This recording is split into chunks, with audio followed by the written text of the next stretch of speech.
Hi guys, இன்றைக்கி வந்து பார்த்தீங்கன்னா ஒரு சைக்கிளிங் vlog அண்ட் சென்னை சைக்கிளிஸ்டோட என்டூரன்ஸ் சீரீஸில் இன்றைக்கி வந்து பார்த்தீங்கன்னா 333 கிலோமீட்டர் ஓட்டக்கூடிய அந்த ரைடு வந்து இன்றைக்கி பண்ண போகிறோம். இன்றைக்கி காலையில் வந்து மணி 4 ஆகுது, வீட்டிலேருந்து கிளம்பிட்டோம். இங்கேருந்து வந்து அண்ணா நகர் போயிட்டு அண்ணா நகரில் தான் அந்த ஈவெண்ட் ஸ்டார்ட் ஆக போகுது. ஸோ அங்கே போய் காரை பார்க் பண்ணிட்டு அங்கேருந்து சைக்கிளிங் பண்ண போகிறோம். ஸோ இந்த ஈவெண்ட் எப்படி இருக்க போகுது அப்படின்னா, லாஸ்ட் ஈவெண்ட் பயங்கர வெயிலாக இருந்தது. நீங்கள் என்னோட பழைய வீடியோ பார்த்து தெரிஞ்சிருக்கும். பட் இன்றைக்கி ஹோப்ஃபுல்லி கிளைமேட் கொஞ்சம் நல்லாயிருக்கும்னு நினைக்கிறேன். என்னோடய சைக்கிளிங் வீடியோஸ், ஃபினான்ஷியல் வீடியோஸ்லாம் நீங்கள் ரெகுலராக ஃபாலோ பண்ணிருந்தீங்கன்னா இந்த வீடியோவும் உங்களுக்கு பிடிக்கும். இன்றைக்கி வந்து நான் முடிஞ்ச அளவு பெட்டராக பண்ணலாம் அப்படிங்கிற ஐடியாவில் இருக்கேன். ஸோ டைமிங் பார்க்காம ரொம்ப பொறுமையாகவே ரொம்ப கிளியராக என்னால் எவ்வளோ தூரம் பண்ண முடியுமோ அந்த மாதிரி பண்ணலாங்கிற ஐடியாவில் இருக்கேன். ஸோ வாங்க நம்ம வந்து இப்போது ஃபஸ்ட்டு ஜேபிசி அண்ணா நகர் போயிட்டு அங்கேருந்து நம்மளுடைய ரைடை வந்து ஸ்டார்ட் பண்ணுறது எப்படி என்ன அப்படிங்கிறத வந்து கண்டினியூ பண்ணலாம். நான் உங்கள் ஜேபி தி நேவிகேட்டர்.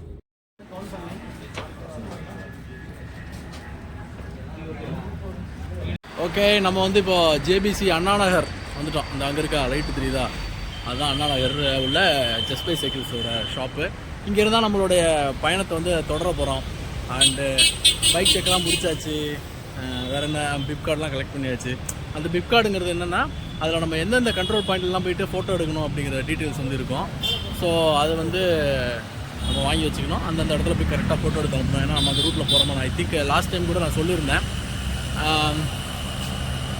இன்னும் ஒரு அரை மணி நேரத்தில் ரைடு ஸ்டார்ட் ஆக போகுது. சரி, ஒரு டீ அடிக்கலாம் அப்படின்ட்டு பிளானிங்கில் இருக்கோம். நம்ம ரைடிங் டீம் எல்லாமே வந்துட்டாங்க. நம்ம ஒரு டீமாக ரைடு பண்ணுவோம் இல்லையா நம்ம தாம்பரம் சாப்டரில். ஸோ வேணுகோபால், அப்புறம் கேஎஸ்ஆர், அப்புறம் அன்பு, இவங்க எல்லாருமே வர்றாங்க. தினேஷ், ஒரு கேங்காக தான் போகிறோம். ஓகே, ஸ்பீடை பொறுத்து மேட்ச் பண்ணிக்கலாம். இன்றைக்கி நான் வந்து வீடியோ எடுக்கணுங்கிறதுனால நான் கொஞ்சம் ஸ்லோவாக தான் போகணுன்னு ஐடியாவில் இருக்கேன். ஏன்னா லாஸ்ட் டைம் வந்து ரொம்ப அக்யூரேட்டாக வீடியோ எடுக்க முடியல. ஸோ பார்க்கலாம் எப்படின்னு. டீ குடிச்சிட்டு நம்ம ஆளுங்களெல்லாம் பார்த்துட்டு அப்படியே தொடங்கி ஜாலியாக பண்ண ட்ரை பண்ணலாம். ஆப்வியஸ்லி அப்படியே ரொம்ப ஜாலியாகவே பண்ணிகிட்டு இருக்க முடியாது. பட் ஸ்டில் ஓரளவுக்கு ஜாலியாக பண்ண ட்ரை பண்ணலாம். ஏன்னா வெயில் ஏற ஏற கொஞ்சம் கஷ்டமாக தான் இருக்கும். ஓகே, இந்த வண்டியை ஸ்டார்ட் பண்ணிவிட்டு ஆன் தி வேலை வந்து நான் உங்களை சந்திக்கிறேன். பார்க்கலாம்.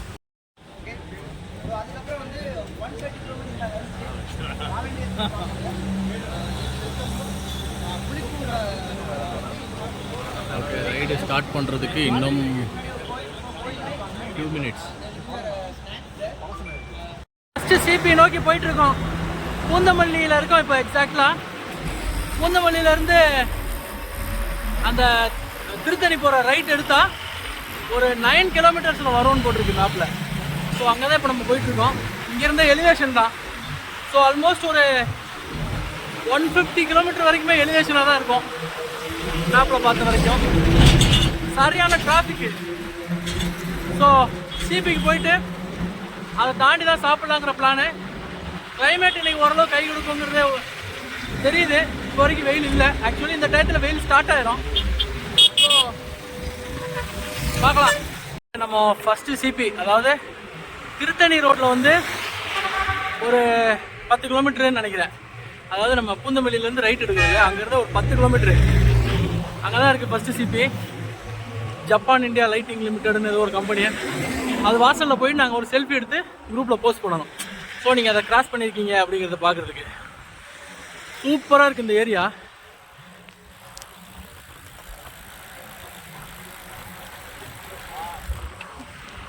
சென்னைக்குள்ளே இப்படியும் ஏரியா இருக்குது. இன்னும் ஆக்சுவலி நிறைய இடம் இருக்குது.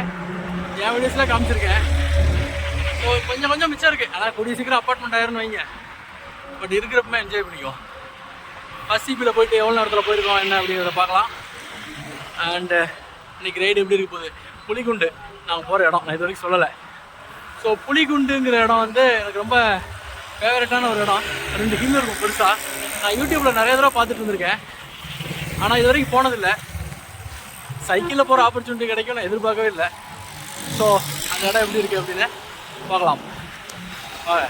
இதுதான் வந்து எங்களுடைய ஃபஸ்ட்டு கண்ட்ரோல் பாயிண்ட். இங்கேருந்து ஒரு ஃபோட்டோ எடுத்து போட்டாச்சு. செக்யூரிட்டி வந்து அவங்க கம்பெனி வாசலில் வந்து ஃபோட்டோ எடுக்கக்கூடாது அப்படிங்கிறாரு. ரோட்டில் இருந்தானே எடுக்கிறோம். பாவம், அவருக்கு என்ன பிரச்சனையா. ஓகே, இதுக்கு அடுத்தது வந்து பார்த்திங்கன்னா கண்ட்ரோல் பாயிண்ட்டுங்கிறது இன்னும் கொஞ்சம் தள்ளி தான் வருது. ஆனால் திருவள்ளூர் அப்புறம் வந்து திருத்தணி இந்த 2 கேப்பில் ஏதாவது ஒரு இடத்துல வந்து நாங்கள் சாப்பிட போகிறோம். சாப்பிட்டு அப்புறம் அப்படியே போகிறோம். போயிட்டு அடுத்தது மேபி எங்கே சாப்பிட்றோமோ நாங்கள் வந்து இது பண்ணுறேன். நம்ம கூட வந்து ஒரு குரூப் ஆஃப் ரைடர்ஸ் இருக்காங்க, இன்னும் கொஞ்சம் பேர் வந்துட்டு இருக்காங்க. நாங்கள் வந்து ஒரு ஆவரேஜ் ஸ்பீடில் வரோம், ரொம்ப ஸ்பீட் ஸ்டர்ஸ் கிடையாது, ரொம்ப ஸ்லோவும் கிடையாது, ஒரு ஆவரேஜ் ஸ்பீடில் வரோம். ஸோ பார்க்கலாம் எப்படி போகுது அப்படின்னு. கிளைமேட் இப்போ வரைக்கும் ஓகே, வெயில் இல்லை, விண்டுமே ரொம்ப மோசமாக இல்லை. ஆக்சுவலி நாங்கள் வந்து திருவள்ளூர் தாண்டிட்டோம். திருவள்ளூரில் தான் சாப்பிட்லான்னு பிளான் பண்ணியிருந்தோம். ஆனால் டைம் வந்து 7:30 தான் ஆகுது. ஸோ கூட வந்தவங்க யாரும் இன்னும் பசிக்கல அப்படின்னாங்க. நான் பனானா வச்சுருந்தேன், சாப்பிட்டுட்டேன். ஆக்சுவலி வந்து சைக்கிளிங்கில் முக்கியமான ஒரு விஷயம் என்னென்னா ஃபியூலிங். நீங்கள் வந்து சாப்பிட்டுட்டே இருக்கணும். பசிச்சதுக்கப்புறம் தான் சாப்பிடணும் அப்படின்னா வேலைக்கு ஆகாது. ஏன்னா அது எனர்ஜியாக கன்வெர்ட் ஆக கண்டிப்பாக ஒரு 1/2 hour ஆகும். அதுக்குள்ளே நீங்கள் சோர்ந்துருவீங்க. ஸோ பசிக்கிறதுக்கு முன்னாடியே சாப்பிட்றணும், தாகம் எடுக்கிறதுக்கு முன்னாடியே தண்ணி குடிச்சிடணும். இதெல்லாம் வந்து பார்த்திங்கன்னா சைக்கிளிங்கில் ரொம்ப முக்கியமான ஒரு விஷயம். ஸோ நான் ஒரு பனானா சாப்பிட்டு இன்னொரு 1/2 மணி நேரம் தள்ளலாம் போயிட்டுருக்கேன். திருத்தணிக்கு ரீச் ஆக முடியாது, ஏன்னா இன்னொரு 30 கிலோமீட்டர் இருக்குது, 1.5 மணி நேரம் ஆகும். ஸோ ஒரு 10 கிலோமீட்டர் போய் சாப்பிட்டு அப்புறம் அப்படியே கண்டினியூ பண்ணலாம். திருத்தணியிலேருந்து அப்படியே ஒரு பிரேக் மட்டும் அப்படியே எடுத்து போயிடலாம். போகும்போது வந்து பார்த்திங்கன்னா ஸ்மால் ஸ்டாப்ஸ் அப்படியே போயிட்டே இருக்கும். ரொம்ப லாங் ஸ்ட்ரெச் எதுவும் கிடையாது, 20-25 அந்த மாதிரி தான். பட் ரிட்டர்ன் வந்து பார்த்திங்கன்னா நல்லா பெரிய ஸ்ட்ரெச்சு, 50, 60, 65 இந்த மாதிரி இருக்கும். ரோடு ரொம்ப சுமாராக இருக்குது. இந்த இடத்துல நிறைய கன்ஸ்ட்ரக்ஷன் ஒர்க் நடந்துட்டு பார்த்தீங்கன்னா. ஸோ ரோடு ரொம்ப சுமாராக இருக்குது. But okay, manageable. கிளைமேட் நல்லா இருக்கிறதுனால மேனேஜபிள். நான் ஏன் திரும்ப கிளைமேட் சொல்கிறேன்னா, போன தடவை 222 ஓட்டினால முடிச்சிருச்சு வெயில். ஸோ இந்த தடவை வந்து ரொம்ப சந்தோஷமாக இருக்குது வெயில் அடிக்கலாங்கிறது தான். ஏன்னா ஹெட்விண்ட் இருக்குது, ஆப்வியஸ்லி ஹெட்விண்டு எலிவேஷன் தான். இல்லை அந்த புலிகுண்டு வரைக்குமே எலிவேஷன் தான். பட் ஓகே, புலிகுண்டை தாண்டியுமே எலிவேஷன் தான், சித்தூர் அங்கெல்லாம். பட் ஓகே, அதுவும் ஜாலியாக தான் இருக்கும். பார்க்கலாம், அடுத்தது நான் சாப்பிட்டு சொல்கிறேன் அடுத்து என்ன பிளான் அப்படின்ட்டு. இன்றைக்கி நைட்டு ஓடுங்க, 11 மணி வரைக்கும் ஓடும் இந்த ரைடு. 11 மணிக்குள்ள முடிச்சிட்டா பெரிய விஷயம். ஜாலியாக பண்ணுறதுனால, வீடியோ எடுக்கிறதுனால நீங்கள் பார்த்தீங்கன்னா குரூப்லாம் போயிடுச்சு. ஸோ வீடியோ எடுத்தோம்னா கொஞ்சம் நம்ம டிலேயாக தான் போவோம். பட் அதை பற்றி ஒன்றும் இல்லை, ஸ்லோவாக முடித்தாலும் ஸ்டெடியாக ஸ்ட்ராங்காக ஸ்டைலாக முடிப்போம். இங்கே தான் வந்து எங்களுடைய வாட்டர் பிரேக். இந்த இடம் பேர் வந்து எனக்கு தெரியல, ஆனால் ஒரு டோல்கேட் இருக்குது. 50 கிலோமீட்டர் கம்ப்ளீட் ஆகிருக்கும். 50 கிலோமீட்டர் கம்ப்ளீட் பண்ணிருக்கோம். பட்டாரை பெரும்புதூர் இந்த ஊரில். எவ்வளோ நேரம் ஆயிருக்கு அப்படின்னா, மணி வந்து 7:41. 5:30லேருந்து 7:41னா ஒரு 2 மணி நேரம் 10 நிமிஷம் அந்த மாதிரி ஆயிருக்கு. ஆனால் ஓகே தான், நல்ல ஸ்பீடு தான். இன்னும் பிரேக்ஃபாஸ்ட் சாப்பிட்ற ஸ்பாட்டுக்கு போகல, அங்கே போய் தான் என்ன பண்ணுறது என்னன்னு பார்க்கணும். இன்னும் ரைடுன்னு பார்த்தீங்கன்னா இன்னொரு 280 கிலோமீட்டர், அப்ராக்சிமேட்லி 280 கிலோமீட்டர் இருக்குது. பரவாயில்ல, எப்படி பிறந்தீங்கன்னா நம்ம டீம்மேட்ஸ் எல்லாருமே ஸ்ட்ரெச்சிங்லாம் பண்ணிகிட்டு இருக்காங்க. ஆக்சுவலி அது ரொம்ப முக்கியமான விஷயம். எங்கே பிரேக் எடுத்தாலும் கொஞ்சம் ஸ்ட்ரெச் பண்ணி ப்ளட் ஃப்ளோ வந்து இன்க்ரீஸ் பண்ணிடணும். நானும் அதான் பண்ண போகிறேன். அடுத்து பிரேக்ஃபாஸ்ட் ஸ்பாட்டில் வந்து என்ன பண்ணுறோம் அப்படின்னு பார்க்கலாம். திருத்தணிக்கு முன்னாடியே வந்து சாப்பிட்டாச்சு. ஒரு சூப்பர் ஹோட்டல் கிடச்சிது, சின்ன கடை தான், ஆனால் செம்மையாக இருந்தது. நீ ஏன்டா சாப்பிட்றத காட்டலை அப்படின்னா, உண்மையை சொல்லணும்னா போன தடவை மாதிரியே சத்தியமாக மறந்துட்டேங்க. எனக்கு இந்த பசியில் வந்துருச்சுன்னா எதுவுமே ஞாபகம் இருக்க மாட்டேங்குது, மறந்துடுது. ஸோ சாப்பிட்டோம், நல்லா 3 கல் தோசை, வடை, அப்புறம் ஸ்நாக்ஸ் நிறைய வாங்கி லோடு பண்ணிட்டேன். ஆஸ் யூஷுவல் நம்மளோட ஸ்டைலே அதுதான். நான் சாப்பாடு வெளுத்து வாங்கிட்டு அப்படியே போகிறது தான். ஸோ நெக்ஸ்ட்டு சிபி வந்து இங்கேருந்து ஒரு 25 கிலோமீட்டரில் இருக்குது. அந்த சிபிக்கு தான் அடுத்தது போகிறோம். ஸோ அடுத்த ஒரு 1 ஹவரில் அங்கே ரீச் ஆகிற ஐடியா. அதுக்கப்புறமா லஞ்ச் ஸ்பாட் வரும் கொஞ்சம் தூரத்தில். ஒரு 12 மணிக்காக லஞ்ச் சாப்பிட்டோம்னா அப்புறம் அப்படியே போகலாம். ஸோ இப்போ வரைக்கும் எல்லாமே பிளான் பண்ணபடி பக்காவாக போகுது. சாப்பாட்லேயுமே நாங்கள் நிறைய டைம் வேஸ்ட் பண்ணல, 1/2 hour தான். ஸோ என்டியூரன்ஸில் அதுவும் இந்த மாதிரி டைம் ஈவெண்ட்டில் ரொம்ப முக்கியமான விஷயம், அதாவது இது 2 வே இல்லையா, 1 வே போயிட்டு 1 வே வரணும். இந்த போகிற டைமில் வந்து நிறைய டைம் வேஸ்ட் பண்ணக்கூடாது. நீங்கள் வந்து ஃபஸ்ட்டு கொஞ்சம் டைம் சேவ் பண்ணிட்டீங்கன்னா ரிட்டனில் வந்து கொஞ்சம் டைம் ஸ்பெண்ட் பண்ணிக்கலாம். ஸோ அதுதான் இதோட சூட்சமே.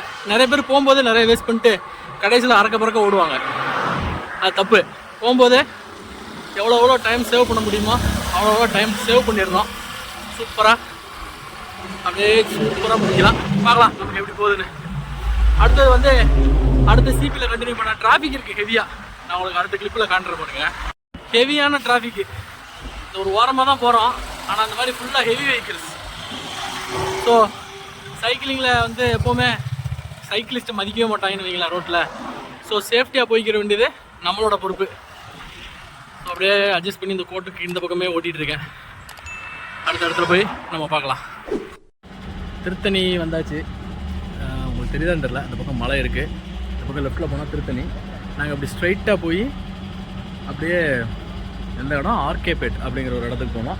அங்கேருந்து திரும்ப ரைட் எடுக்கணும். அந்த இன்பிட்வீனில் தான் வந்து நம்மளுடைய கண்ட்ரோல் பாயிண்ட் வருது. இப்போ வந்து ஒரு 75 கிலோமீட்டர் வந்திருக்கோம் சென்னையிலேருந்து. இன்னும் எவ்வளோ இருக்குது இப்போ 333 75 கழிச்சிட்டிங்கன்னா ஒரு 250 அங்கே இருக்குச்சு. ஒரு 250 கிலோமீட்டர் கிட்ட இன்னும் திரும்பி போக வேண்டியிருக்கு. ஓகே, ஸோ வெயில் வந்து இல்லை, ஆனால் ஹீட் இருக்குது, கொஞ்சம் ஹியூமிடிட்டி இருக்குது. அது கொஞ்சம் டிஸ்டர்பன்ஸ் தான். பட் ஸ்டில் ஓகே, வெயில் அடித்து நாத்துறதை விட இது பரவாயில்ல. இன்னும் ஒரு 20 கிலோமீட்டர்ஸ் போனோம். போயிட்டு அடுத்த ஒரு பிரேக் எடுக்கலான்னு. ஸோ நாங்கள் பிளானே 20-25 கிலோமீட்டர்ஸ் ஒன்ஸ் பிரேக் எடுத்து போகலாம். ஏன்னா வெயிலில் வந்து அவ்வளோதான் ஓட்ட முடியும். நான் தண்ணி குடிக்கணும், ஆப்வியஸாக கொஞ்சம் ஸ்ட்ரெச் பண்ணணும், அந்த மாதிரிலாம் இருக்கிறதுனால. ஓகே, அடுத்த கண்ட்ரோல் பாயிண்ட் போயிட்டு என்ன சிச்சுவேஷன் அப்படிங்கிறது வந்து நான் அப்டேட் பண்ணுறேன். என் கூட சேர்ந்து நீங்களும் ட்ராவல் பண்ணுங்கள். நம்ம வந்து இப்போது இந்த சிபி பாயிண்ட்டுக்கு வந்துவிட்டோம். இந்த பிரம்மிங் ஸ்கூல் இருக்கு இல்லையா, இதுதான் சிபி பாயிண்ட்டு. மொரட் எலிவேஷன். ஆக்சுவலி நான் காலையில் வந்து பெருசாக கஷ்டமாக இருக்காது, ஓரளவுக்கு ஈஸியாக இருக்குங்கிற மாதிரி எக்ஸ்பெக்ட் பண்ணேன். ஆனால் ரொம்ப ஒஸ்ட்டு எலிவேஷன், கொடூரமான எலிவேஷன். நான் ரொம்ப அண்டர் எஸ்டிமேட் பண்ணிட்டேன்னு தான் சொல்லணும். உண்மையிலேயே பயங்கரமான elevation. But okay, completely exhausted honestly speaking. ஆனால் இன்னும் இருக்குது எலிவேஷன். இன்னும் ஒரு மினிமம் இன்னொரு 50 கிலோமீட்டருக்கு இதே அளவு எலிவேஷன் இருக்குது. நாங்கள் சிபி டைமிங்கோட ஒரு 1 ஹவர் early-ஆ வந்துட்டுருக்கோம். அதாவது அதோட க்ளோசிங் டைம் இந்த டயத்துக்குள்ளே நீங்கள் அதை கிராஸ் பண்ணணும்னு சொல்லியிருப்பாங்க. அதனால ஒரு 1 ஹவர் early-ஆ வந்துட்டுருக்கோம். ஸோ அப்படியே மூவ் ஆகி போயிட்டே இருக்கலாம் அப்படின்ட்டு இருக்கோம். அடுத்து வந்து லஞ்ச் ஸ்டாப் முடிச்சுட்டு அடுத்த சிபி வந்து பார்த்திங்கன்னா நம்மளோட புலிகுண்டு ஹில்ஸ் தான். ஸோ அடுத்தடுத்த ஏதாவது இன்ட்ரெஸ்டிங்கான விஷயங்கள் இருந்தால் நான் உங்களுக்கு போஸ்ட் பண்ணுறேன். சரிதான், உங்களுக்கு ரோடு எப்படி இறக்கமாக வருதா, மேடு ஏறி போயிட்டுருக்கோம். ஓகே, என்டூரன்ஸ்னால் அப்படி தான் இருக்கும். எந்த நேரத்தில் கிளைமேட் நல்லா இருக்குன்னு சொன்னோன்னு தெரில. வெயிலும் ஆரம்பிச்சிருச்சு, ஹெட்விண்டு, எலிவேஷன். எந்த 3 விஷயம் சைக்கிளிங்கில் ரொம்ப மோசமோ அந்த 3 சேர்ந்து நடக்குது. ஓகே, இப்போ வந்து நாங்கள் ஒரு 130 கிலோமீட்டர் சென்னையில் இருக்கோம். இன்னும் 200 கிலோமீட்டர் எக்ஸாக்டாக 203 கிலோமீட்டருக்கு எக்ஸாக்ட்லி. ஆனால் இன்னும் புலிகுண்டு போகலை, இனிமேல் தான் இருக்குது. இன்னும் 20 கிலோமீட்டர் இருக்குது புலிகுண்டுக்கு. 20 கிலோமீட்டர் கூட தான் இருக்கும், 25. அது முடிச்சுட்டு அப்படியே அங்கேருந்து சித்தூர் போய் சித்தூர் வழியாக ராணிப்பேட் வந்து ராணிப்பேட்டிலேருந்து சென்னை வரலாம் இருப்பாங்க. சரியான எலிவேஷன் ரைடு. எலிவேஷன்னா மேடு, எதிர்காற்று, எதிர்விண்டு வச்சு செஞ்சிச்சு. ஒரே ஒரு அட்வான்டேஜ், கொஞ்சம் வெயில் கம்மி அப்புறம் வர வர, அதனால் தப்பிச்சு. சாப்பாடு ஓகே, நல்லாயிருக்கு. சின்ன ஹோட்டல் நல்லாயிருக்கு. ஆடியோ முடிஞ்ச அளவு பேசியிருக்கேன். ஒரு தடவை அட்ஜஸ்ட் பண்ணுங்கள், அடுத்த தடவை பார்த்துக்கலாம். சாப்பிட்டு அப்படியே கிளம்ப போகிறோம். ஏன்னா ஏற்கனவே நாங்கள் வந்து அந்த பார்டரில் தான் ட்ராவல் பண்ணிகிட்டு இருக்கோம் டைமிங்கில். சரியான கோல்டு வரும். வந்தாச்சு புலிகுண்டு. கிளார் அடிக்குதுன்னு நினைக்கிறேன், தெரியுதே இந்த மலை தான். ஏன் கிளார் அடிக்குது? ஓகே, நான் பின்னாடி திருப்பி காட்டுறேன். இங்கே வந்தாச்சு. இங்கே வந்து சென்னையிலேருந்து 152 கிலோமீட்டர் எக்ஸாக்டாக வந்துருக்கோம். இன்னும் இங்கேருந்து பேலன்ஸு ஒரு 170 கிலோமீட்டர் போகணும். மணி வந்து 2. சரி, மணி வந்து 2:30. ரைடு எப்படி இருந்ததுன்னா, இது வரைக்கும் கம்ப்ளீட் எலிவேஷன், வெறித்தனமான எலிவேஷன். முடியல, இதுக்கு மேலேயும் எப்படி இருக்க போகுதுன்னு தெரியல. நான் எக்ஸ்பெக்ட் பண்ணதை விட ரொம்ப மோசமாக இருந்தது. பட் எப்போவுமே என்டூரன்ஸ் ரைடை பொறுத்த வரைக்கும் பண்ணும்போது ரொம்ப கடுப்பாக இருக்கும். ஏன்டா பண்ணுறோம், அடுத்த ரவுண்டெலாம் வேணாண்டா அப்படி தோணும்.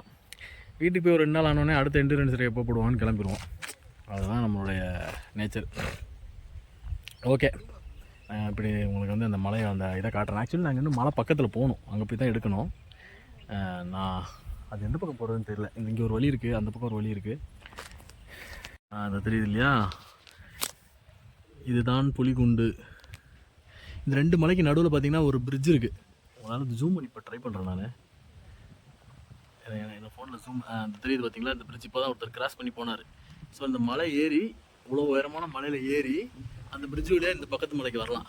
ஆனால் இன்றைக்கி நம்ம அதை பண்ண முடியாது. ஒன்று நமக்கு டைம் இல்லை, 2வது வந்து பார்த்திங்கன்னா இன்றைக்கி நம்ம ஆல்ரெடி ரொம்ப டயர்டாக இருக்கும். இனிமேல் அதை பண்ணிவிட்டு வீட்டுக்கு போகிறது ரொம்ப கஷ்டம். ஸோ இன்னும் வந்து ரிட்டன் பயணம் ஸ்டார்ட் ஆகிறதுக்கு ஒரு 10 கிலோமீட்டர் போயிட்டோம்னா ஹாஃப் வே கம்ப்ளீட்டட் ஆயிரும். அதுக்கப்புறம் ரிட்டன் பயணம் ஸ்டார்ட் ஆயிரும். ஸோ பார்க்கலாம். அடுத்த சிபி வந்து பார்த்திங்கன்னா ஒரு 2 மலையை குடஞ்சி கட் பண்ணி ரோடு போட்டுருப்பாங்களாம். அதுதான் அடுத்த சிபி. அங்கே போயிட்டு அடுத்த வீடியோ கண்டினியூ பண்ணுறேன். ராக் நம்ம வந்து க்ளோஸ்அப்பில் வந்து பார்க்குறோம். ஆக்சுவலாக 2 மலை இருக்குது. அந்த பக்கம் ஒரு மலை இருக்குது, இந்த பக்கம் ஒரு மலை இருக்குது. இங்கேருந்து பார்த்தா அந்த பக்கம் இருக்கிற மலை தெரியல. ஆக்சுவலி இந்த மலை மறைச்சிருச்சு. நான் இதுக்கு முன்னாடி உள்ள கிளிப்பிங்கில் காமிச்ச மாதிரி அந்த பக்கம் ஒரு மலை இருக்குது. மலை மேலே ஏறி வந்து மலையோட அடிவாரத்துக்கு வந்து தான் சிபி கண்ட்ரோல் பாயிண்ட்னு சொல்லிட்டாங்க. கீழே இருந்தால் ஈஸியாக இருந்திருக்கும். இது ஒரு 500 மீட்டர் கிளைம்பு. கடைசி ஒரு 100 மீட்டர் நடந்தான் வந்தேன். ஆனஸ்ட்லி முடியல. Full elevation. அதாவது இதுக்கு முன்னாடிலாம் நான் வந்து ஒரு 50 கிலோமீட்டர் எலிவேஷன், அப்புறம் ஒரு 10 கிலோமீட்டர் நார்மல் அந்த மாதிரிலாம் போயிருக்கேன். ஆனால் இது வந்து இது வரைக்கும் வந்து 150 கிலோமீட்டருமே எலிவேஷன். முடியல. ஓகே, இன்னொரு 30-40 கிலோமீட்டர் எலிவேஷன் இருக்கும்னு நினைக்கிறேன். அதுக்கப்புறம் ஓரளவுக்கு ரோடு ஃப்ளாட் ஆகும் நம்புகிறேன். பார்க்கலாம் எப்படின்னு. லாஸ்ட்டு 110 கிலோமீட்டர் ஓகே நம்ம ரோடு தான். ஸோ அகெயின் இப்போ 150, 110, 260 ஒரு இன்னொரு 50-60 கிலோமீட்டர் எலிவேஷனாக தான் இருக்கும் நினைக்கிறேன். சரி ஓட்டுவோம், ஒரு வழி இல்லை நமக்கு. ஓட்டிட்டு போய் நான் பார்ப்போம். ஓகே, அடுத்தடுத்துக்கு போயிட்டு இப்போ முன்னாடி தெரியுது பாருங்கள். இதுதான் வந்து கலவகுண்டா டேம். தண்ணி திறந்து விட்ருக்காங்க. தண்ணி போயிட்டுருக்கு. ரொம்ப பெரிய டேம்னு சொல்ல முடியாது, ஆனால் ஓரளவுக்கு பெரிய டேம் தான். தண்ணி அந்த பக்கம் நிறைய இருக்குது போல். மேலே போய் ஆக்சுவலி ஃபோட்டோ எடுக்கலாமா? நமக்கு தான் டைமே இல்லையா. மங்குன்னு பார்டரில் ஓட்டிகிட்டு இருக்கோம். பட் ரொம்ப சூப்பராக இருக்குது தண்ணி. அந்த பக்கம் விழுகிறதே ரொம்ப அழகாக இருக்குது. அந்த தெரியுதா உங்களுக்கு தண்ணி விழுகிறது? இங்கே இந்த பக்கம் வந்து தண்ணி போயிட்டுருக்கு. இப்படியே இங்கே வந்து ஃபிஷ்ஷிங்லாம் பண்ணிகிட்ருக்காங்க. நல்லாயிருக்கு லொக்கேஷன். ஆக்சுவலி நல்லா ரிலாக்ஸாக வந்தால் பார்க்குறதுக்கு சூப்பராக இருக்கும். நாங்களே மங்குன்னு மீச்சிட்டு இருக்கிறதுனால இந்த தண்ணியை பார்த்தோன்னா அப்படியே குதித்து குளிக்கணும் போல் ஆசையாக இருக்குது. அவ்வளோ கடுப்பாக இருக்குது. இது ஓகே நல்லா இருக்குது. ஆக்சுவலி என்ன தான் பெரிய பெரிய ஸ்ட்ரக்சர்ஸ் இருந்தாலும் அந்த டேம் அப்படின்னா ஒரு மாதிரி ஒரு மேக்னிஃபிசென்ட்டாக இருக்கிற ஒரு ஃபீல் வந்து ஒரு டேமை பார்த்தா உங்களுக்கு ஒரு மாதிரி பயம் பொறுத்துற மாதிரி. டேம் ஓப்பன் ஆச்சுன்னா என்ன ஆகும்? மேபி அதனால் இருக்கும்னு நினைக்கிறேன். சூப்பராக இருக்குது. அடுத்தது வந்து நாங்கள் முருகம்பட்டுங்கிற ஒரு இடத்துக்கு போகிறோம். முருகம்பட்டு அங்கேருந்து சித்தூர் போய் அப்படியே இங்கே போகணும். சித்தூர் போய் ராணிப்பேட்டு போய் அப்படி இருக்குது. நான் ஒரு இடமா காட்டும்போது காட்டுறேன். இந்த டேம் வந்து ஆக்சுவலி இங்கே இருக்கிறது எனக்கு தெரியாது. ரொம்ப தான் சொன்னாங்க டேம் இருக்கு போகலாம் அப்படின்னு. சூப்பர். ஹாய், நாங்கள் வந்து இப்போது அடுத்த சிபி அடுத்த கண்ட்ரோல் பாயிண்ட்டுக்கு வந்துவிட்டோம். இந்த 2 மலையை கட் பண்ணி ரோடு போட்டுருக்காங்களா, இதுதான் அடுத்த கண்ட்ரோல் பாயிண்ட்டு. இந்த கண்ட்ரோல் பாயிண்ட்டுக்கு வர்ற வழியில் ஒரு சம்பவம் ஆகி போச்சு. என்னென்னா ஒரு ஸ்பீடு பிரேக்கரில் வந்து கொஞ்சம் அசால்ட்டாக ஏற்றிட்டேன். அது வந்து ஸ்லிப் பண்ணி விட்டுருச்சு. வண்டி கொஞ்சம் வந்து பார்த்திங்கன்னா ரோட்டில் வந்து வெளியில் போகிற மாதிரி ஆகி நான் எப்படியோ அது கஷ்டப்பட்டு ட்ரை பண்ணி நிப்பாட்டிட்டேன். பட்டு சிறிய லெவலில் ஒரு புள்ளி வச்சு விட்டுருச்சு காலில். காட்டுறேன், தெரியுதான்னு தெரில. அதுதான். But it is okay. சம்பவங்கள் இருக்கும் ரோடுனா. அண்டு நான் ஏன்னா திரும்பி பார்க்குறேன்னா ரோட்டில் நிற்கிறோம். ஸோ கேர்ஃபுல்லாக எடுக்கணும். அதனால தான். இன்னும் இங்கேருந்து ஒரு 160 கிலோமீட்டர் இருக்குது சென்னை போகிறதுக்கு. எஸ், ஆமாம், 160 கிலோமீட்டர் இருக்குது சென்னைக்கு. வந்து இப்போ போகிற சுச்சுவேஷனில் பார்த்தா நைட்டு 1 மணி 2 மணிக்கு போகணும்னு நினைக்கிறேன். 11 மணி பிளான் பண்ணேன். நிறைய விஷயங்கள் சொதப்பிச்சு. But it is okay. ரைடில் இதெல்லாம் இருக்கணும். அடுத்த கண்ட்ரோல் பாயிண்ட் வந்து பார்த்திங்கன்னா செங்கனூர் டோல் பிளாஸா. செங்கனூரில் அது பேர் என்ன?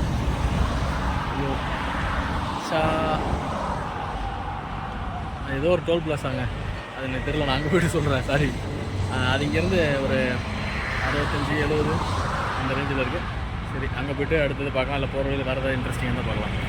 நாங்கள் இப்போ வந்து எங்கே இருக்கோம் அப்படின்னா ராணிப்பேட்டுக்கு ஒரு 30 கிலோமீட்டருக்கு முன்னாடி இந்த வரேன் 30 கிலோமீட்டருக்கு முன்னாடி ஒரு கூட வந்தார்ல கேஎஸ்ஆர் அவரோட ஊர் இருக்குது. அங்கே வந்து ஒரு காஃபி சாப்பிட்றதுக்காக வந்திருக்கோம். இங்கே ஒரு டீ ஷாப்பில். செம்மையாக இருந்தது ரோடு. ஓகே, இந்த வட்டம் வந்து பார்த்திங்கன்னா ups and downs rolling road தான் இருந்தது. டவுன்ஸ் இருந்தது, அப்ஸ் இருந்தது. ஓகே, பட் எனக்கு என்ன பிரச்சனைனா எனக்கு அந்த காலையில் ரொம்ப அந்த இதிலே எலிவேஷன்லேயே ஓட்டிகிட்டு வந்ததுனால அந்த தைஸ்லாம் பயங்கர பெயினாக இருக்கிறதுனால ஒரு மாதிரி ஷிவரிங்காக இருக்குது. இந்த ஃபீவர் வர்றதுக்கு முன்னாடி இருக்குங்க அந்த மாதிரி இருக்குது. ஆக்சுவலி எனக்கு 555 ஓட்டும் போது அந்த மாதிரி இருந்ததில்லை. பட் இப்போ அப்படி தான் இருக்குது. எனக்கு தெரியல. அதனால் எதுனா இதானே. அதனால் வந்து கடையில் உட்காந்து ஹார்லிக்ஸ் குடிச்சிக்கிட்டு இருக்கேன். ஏன் ஹார்லிக்ஸ் குடிக்கிறேன்? எல்லாம் காஃபி டீ குடிப்பேன். ஏன்னா நான் ரொம்ப காஃபி குடிப்பேன். பயங்கரமாக காஃபி குடிப்பேன். எப்படின்னா நான் குடிக்கிற காஃபி மாதிரி நீங்கள் குடிக்கவே முடியாது. ரொம்ப ஸ்ட்ராங்காக குடிப்பேன். அது எனக்கே ஒரு ஸ்டேஜில் வந்து ரொம்ப ஓவராக குடிக்கணும்னு தோணிடுச்சு. ஸோ அதை விடுறதுக்கு என்ன வழின்னு தெரியல. எனக்கு ஏதாவது குடிக்கணும். சரி ஹார்லிக்ஸ் குடிக்கலாம். ரைடில் தானே எக்ஸ்ட்ரா. ஓகே ஓகே இங்கே குடிச்சிட்டு அடுத்தது வந்து ராணிப்பேட்டு போகிறோம். அது வீட்டு பக்கத்தில் போயிட்டு அப்புறம் அப்படியே ராணிப்பேட்டு போகிறோம். ஹாய் காய்ஸ், இப்போ வந்து நாங்கள் சன்னா சமுத்திரம், அந்த லாஸ்ட் டைம் என்ன பேர் தெரியல, சன்னா சமுத்திரம் அந்த ராணிப்பேட்டில் இருக்கிற இந்த டோல்கேட்டு அங்கே வந்திருக்கோம். டின்னர் சாப்பிட்றதுக்கு மணி வந்து பார்த்தீங்கன்னா 7:40. 7 மணிக்கு தான் நினச்சேன். 40 நிமிஷம் லேட். ஏன் லேட்டு எதுக்கு லேட்டுன்னு தெரியல. அப்படியே போகுது. இங்கேருந்து ஆக்சுவலி 100 கிலோமீட்டர் வரணும். 100 கிலோமீட்டருக்கு கம்மியாக தான் இருக்கணும் நியாயமாக. ஆனால் 100 கிலோமீட்டருக்கு மேலே காட்டுறேன். ப்ராப்ளம் தெரியல. சரி, ஏன்னா ஆல்ரெடி எக்ஸாஸ்டடு. இந்த கிலோமீட்டர் வர எக்ஸ்ட்ரா போனாலும் ரொம்ப கடுப்பாக இருக்கும். ஓகே பார்க்கலாம். இப்போ வந்து மணி வந்து 9:30. இன்னும் வந்து ஒரு 75 கிலோமீட்டர் போக வேண்டியிருக்கு. சரியான ஸ்பீடு. நல்லா மனுஷு ரொம்ப ஸ்பீடாக போயிடணும். குரூப் ரொம்ப ஸ்பீடாக ஓட்டினதுனால என்னால் மேட்ச் பண்ணி ஓட்ட முடியல. ஏன்னா எதையுமே நீங்கள் மேனேஜ் பண்ணுற அளவுக்கு கெப்பாசிட்டி இருந்தால் மட்டும்தான் என்டியூரன்ஸ் பண்ண வரணும். இல்லை நான் எப்போவுமே அதோட நிழல்லையாக தான் வாழ்வேன் அப்படின்னா கண்டிப்பாக என்டியூரன்ஸ் வந்து உங்களுக்கு செட் ஆகாது. ஏன்னா எல்லா டைமும் எல்லாமே பிளான் பண்ணபடி நடக்காது. ஓகே நான் போட்டோம் நேரம் போச்சு. இப்போ வந்து அடுத்தது வந்து 35 கிலோமீட்டர் போனால் ஒரு கண்ட்ரோல் பாயிண்ட் வரும் ரேஸ்வரா. அதுக்கப்புறம் ஒரு 30 கிலோமீட்டர். சரி, அதுக்கப்புறம் ஒரு 33 கிலோமீட்டர் போகணும் முடிக்கிறதுக்கு. ஸோ இதுதான் 68 கிலோமீட்டர் இருக்குது பேலன்ஸு. அடுத்தது 35 தான் பிரேக்குன்னு நினைக்கிறேன். பட் முடியல, ரொம்ப எக்ஸாஸ்டடாக இருக்குது. காலெலாம் ரொம்ப கிராம்ப் ஆகிற மாதிரி இருக்குது. ஸோ ஸ்பீடு மேனேஜ் பண்ணி தான் போகலான்னு இருக்கேன். அடுத்த ஒரு 1.5 மணி நேரத்தில் 30 கிலோமீட்டர்ஸ் போகணும் அப்படிங்கிறது பிளானு. அது எப்படி போகுது அப்படிங்கிறத நம்ம பார்க்கலாம். ஸோ 20 ஆவரேஜ் வச்சாலே 30 போயிடலாம். கொஞ்சம் எக்ஸ்ட்ரா கிடச்சா எக்ஸ்ட்ரா, பட் ரொம்ப புஷ் பண்ணுற ஐடியா இல்லை. ஸோ அந்த 35 போகணும். அதாவது 1.5 மணி நேரத்துக்கு கொஞ்சம் எக்ஸ்ட்ரா வரும். ஏன்னா ஒரு பிரேக் எடுக்கலாம், அதனால ஒன்றும் இல்லை. எனக்கு ஒரு காஃபி ஷாப்பு, எனக்கு காஃபி சாப்பிட பிடிக்கல. கூட வர்றவங்களாம் சாப்பிட்றாங்க. இதுக்கப்புறம் வந்து எப்படி போகுது என்ன அப்படிங்கிறது வந்து நான் அடுத்த சிபியில் போய்ட்டு அப்டேட் பண்ணுறேன். ரொம்ப டயர்டு. காலையில் இருந்த ஜோர் வந்து பெருகாது அந்த மாதிரி தான். ஓகே 300 கிலோமீட்ரு கம்ப்ளீட் பண்ணியாச்சு. இன்னும் 36 கிலோமீட்டர் இருக்குது. 333 தானடா சொன்னேன். ஏன் 3 எக்ஸ்ட்ரானா அவங்க சேஃபர் சைடு 3 எக்ஸ்ட்ரா போட்டிருக்காங்கன்னு நினைக்கிறேன். ஸோ 36 கிலோமீட்டர் இன்னும் போக வேண்டியிருக்கு. லாஸ்ட் கண்ட்ரோல் பாயிண்ட்டுக்கு இன்னும் 5 கிலோமீட்டர்ஸ் போகணும்.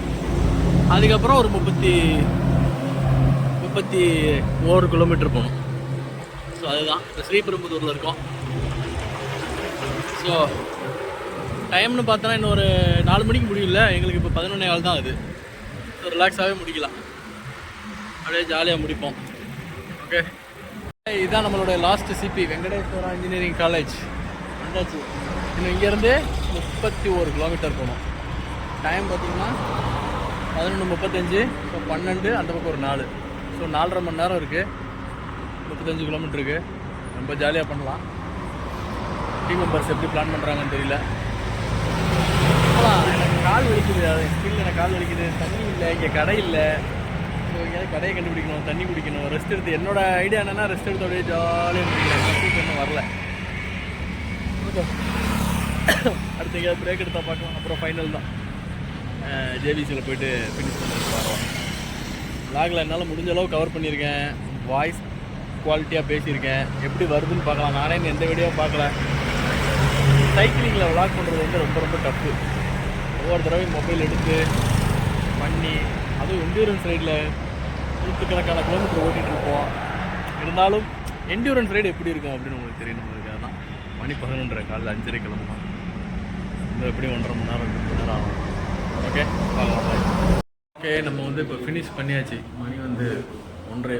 சரி, நம்ம 1:30க்கு வந்து நம்ம வந்து முடிச்சாச்சு. மெடலும் வாங்கியாச்சு. இப்போ வந்து அப்படியே வீட்டுக்கு கிளம்ப வேண்டியதான். சிறப்பாக முடிச்சாச்சு என்ன சொல்லிட்டாரு. போர்டு காமிச்சிட்டேன். இன்னைக்கு இது வந்து கேஎஸ்ஆரோட ஹோம் டூரா? ஆமாம், அவரோட ஹோம் டவுன் டூருங்க. ஆமாம், ஹோம் டவுன் டூரு.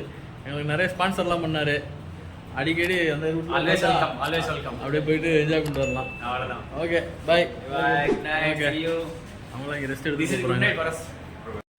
இப்போ நீங்கள் பார்த்த மாதிரி நிறைய வீடியோஸ் வந்து நம்ம சேனலில் இன்னும் வரப்போகுது. அண்ட் நிறைய ஃபினான்ஸ் ரிலேட்டட், ஃபிட்னஸ் ரிலேட்டட் இந்த மாதிரி vlogs எல்லாமே நம்ம சேனலில் இருக்குது. ஓரளவுக்கு இன்ட்ரெஸ்டிங்காக இருக்கும். அதாவது பேசிக் செட்டப்போட ஸ்டார்ட் பண்ணி, ஏன்னா எனக்கு வந்து அவ்வளோ எக்ஸ்பீரியன்ஸ் கிடையாது இந்த வீடியோ ரெக்கார்ட் பண்ணி போஸ்ட் பண்ணுறதெல்லாம். ஸோ எவ்வளோ பேசிக்காக இருக்கிறத வச்சு பண்ண முடியுமோ அதை பண்ணிகிட்ருக்கேன். கொஞ்சம் கொஞ்சமாக இம்ப்ரூவும் பண்ணிகிட்ருக்கேன். ஸோ உங்களுக்கு இந்த சேனல் பிடிச்சிருந்துச்சுன்னா ப்ளீஸ் சப்ஸ்கிரைப். அண்டு இன்னும் நிறைய வீடியோஸ் வந்துட்டுருக்கு. நிறைய எஃபோர்ட் போட்டு பண்ணிகிட்ருக்கோம். ஸோ நிறைய பேர் என்கரேஜ் பண்ணால் அது இன்னும் கொஞ்சம் ஊக்கமாக இருக்கும். இன்னொரு வீடியோவில் வந்து மீண்டும் உங்களை சந்திக்கிறேன். நான் உங்கள் ஜேபி, தி நேவிகேட்டர்.